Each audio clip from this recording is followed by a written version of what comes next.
very important meeting for these two neighbors. As you know, that South Africa and Mozambique are very important trading partners. So mainly it's just been about all these key sectors. Of course, Minister Lamola leading the South African delegation. We've seen also the Transports Minister speaking to the very significance of Maputo corridor. I mean, you talk about the petroleum sector connecting South Africa's economic heartland to Maputo port, but also the rail network as well. So it's all about really just assessing as well the political environment. But Minister Lamola, responsible for international relations and cooperation, joins us now. So Minister, you said it's been a very constructive, it's been a very important dialogue between the two countries. You also spoke about the political situation, Minister, especially in the context of the Constitutional Council as we keenly await for the 23rd of December.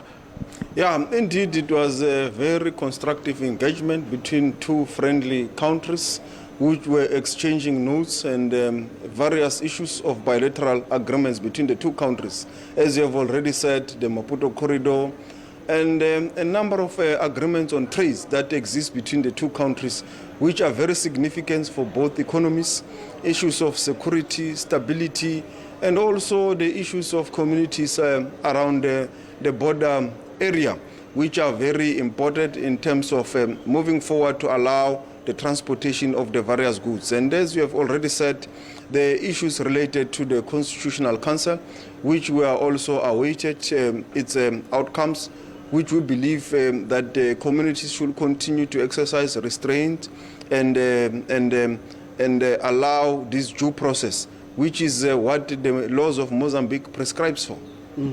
Obviously, Minister, I mean, South Africa has always been vocal about what's currently happening in Mozambique. You spoke about President Ramaphosa being in touch with his counterpart, President Nyusi, so that we see a long-lasting solution. We saw the same similar call as well when President Lorenzo was here, calling on countries like South Africa to be active in terms of making sure that we nip this in the bud.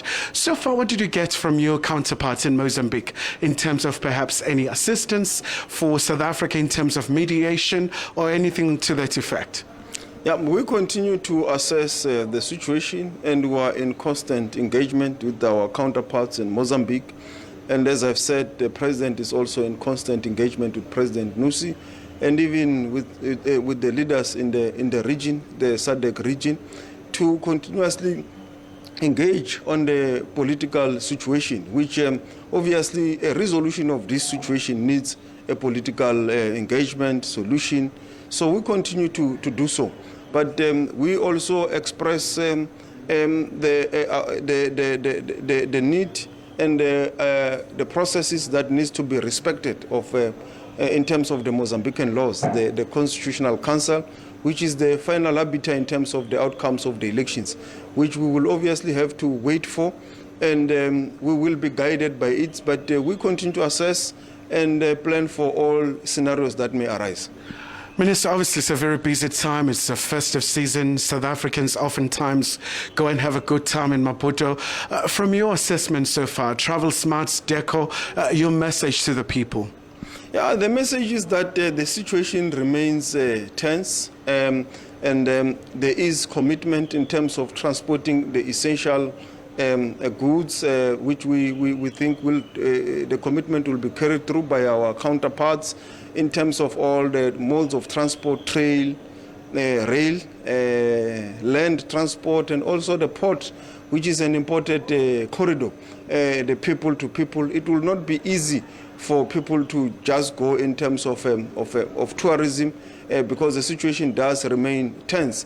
We will continuously assess the situation, and at the right time we will be able to issue the alert for our citizens in terms of tourism in Mozambique. But for now, the transport is moving in both countries, including the individuals or private vehicles of citizens and so forth.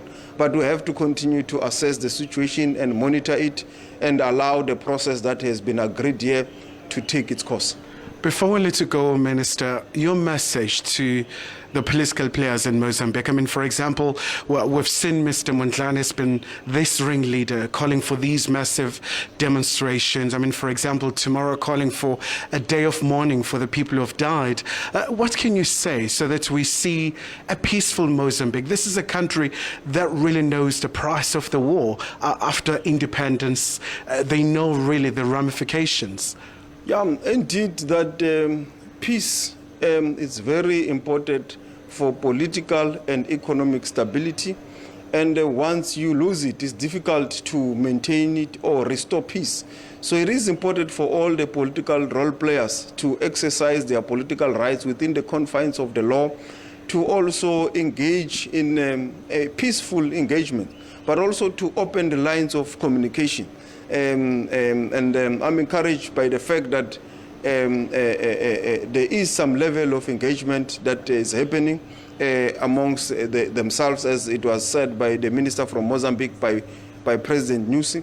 But Mr. Malelane should also be open to engage with all the other players. Political solutions can only be found when there is engagement between the parties. They cannot only meet in the protest line or in an acrimonious environment.